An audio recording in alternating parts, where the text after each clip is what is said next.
역사상 가장 위대했던 제국, 로마. 대체 왜, 그리고 어떻게 무너졌을까요? 와, 이 질문은 정말 오랫동안 많은 사람들의 호기심을 자극했죠. 오늘 이 분석에서는요, 한 250년 전쯤으로 거슬러 올라가서 이 거대한 미스터리를 풀기 위해 평생을 바친 한 역사가가 있거든요. 그 사람의 놀라운 통찰을 한번 따라가 볼까 합니다. 자, 이 폐허를 한번 보세요. 여기가 한때는 세계의 중심이었단 말이죠. 이 모습 자체가 로마가 잃어버린 게 얼마나 어마어마했는지를 정말 아무 말 없이 보여주고 있는 것 같아요. 참 장엄하면서도 동시에 뭔가 서글픈 그런 느낌이 들죠. 네, 바로 이거예요. 이게 오늘 우리가 파고들 핵심 질문입니다. 사실 이론이야 정말 많지만 오늘은 딱 한 사람의 분석에 집중해 볼 겁니다. 그 주인공이 누구냐? 바로 에드워드 기번이란 사람입니다.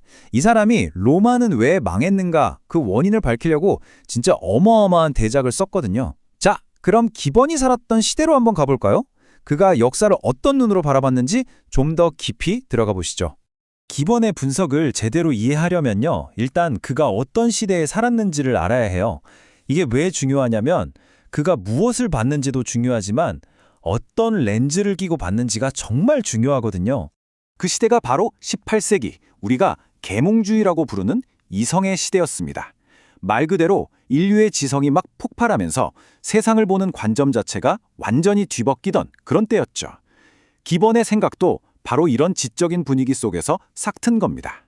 그럼 계몽주의 역사학의 핵심이 뭐냐? 바로 이거예요. 더 이상 역사를 신의 때시다 이런 식으로 설명하지 않는다는 거죠. 이제부터 역사는 오로지 인간의 행동과 그 선택이 만들어낸 결과물로 분석하기 시작한 겁니다. 이거 정말 혁명적인 생각의 전환이었어요.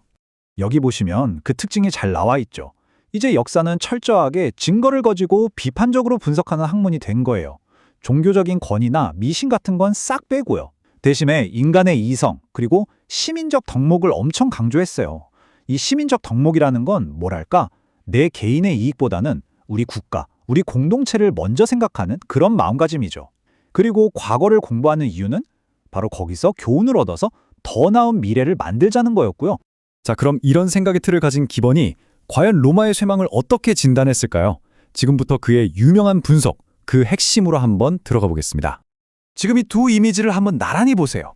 와, 정말 로마의 모든 이야기가 여기에 다 담겨 있는 것 같지 않나요? 왼쪽은 그 찬란했던 제국의 영광, 그리고 오른쪽은 그 모든 게 무너져 내린 뒤에 쓸쓸한 폐허. 대체 이 둘 사이에 무슨 일이 있었던 걸까요?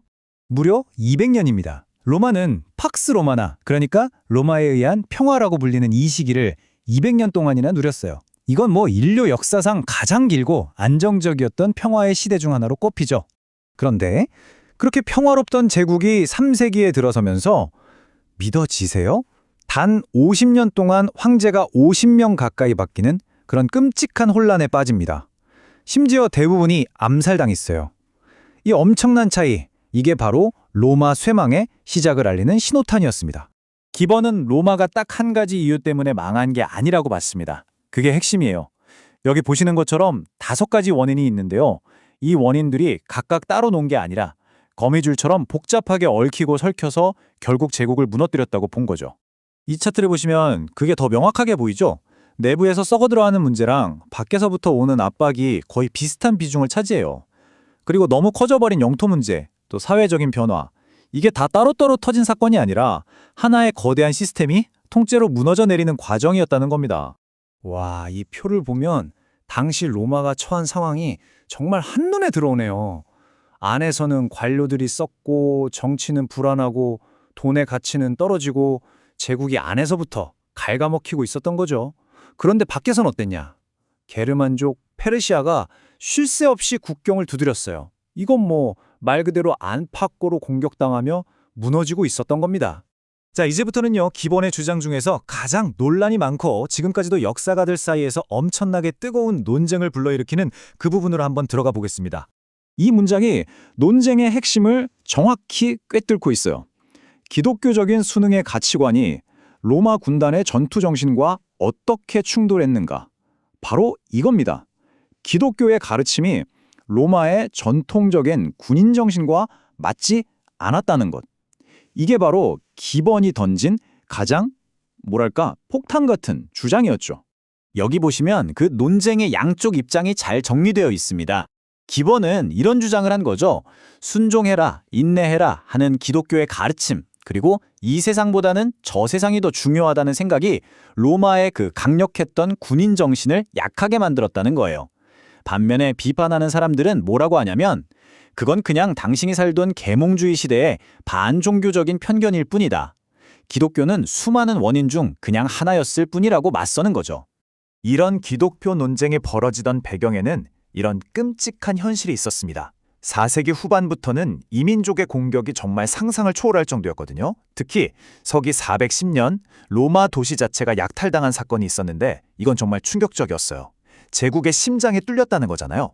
로마인들 전체가 받은 심리적인 충격은 어마어마했습니다. 아니 근데 250년도 더 지난 이 분석이 왜 지금 이 순간까지도 꼭 읽어야 할 책으로 꼽히는 걸까요? 도대체 그 힘이 어디서 나오는 건지 그 영향력을 한번 짚어보겠습니다. 가장 중요한 건 이거예요.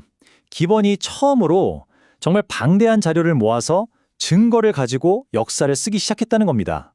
그의 이 엄청난 책이 바로 현대 역사학의 기초를 다졌다고 해도 과언이 아니에요.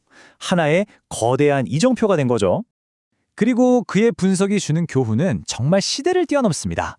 여기 정리된 것처럼요, 그렇게 위대했던 문명도 한순간에 무너질 수 있다는 것, 그리고 외부의 적보다 내부에서 썩어가는 게 어쩌면 더 무섭다는 사실, 또 공동의 목표, 함께 지키려는 가치가 얼마나 중요한지 이런 것들을 우리에게 계속해서 되새기게 해줍니다. 자, 마지막으로 이 질문을 한번 던져보고 싶습니다.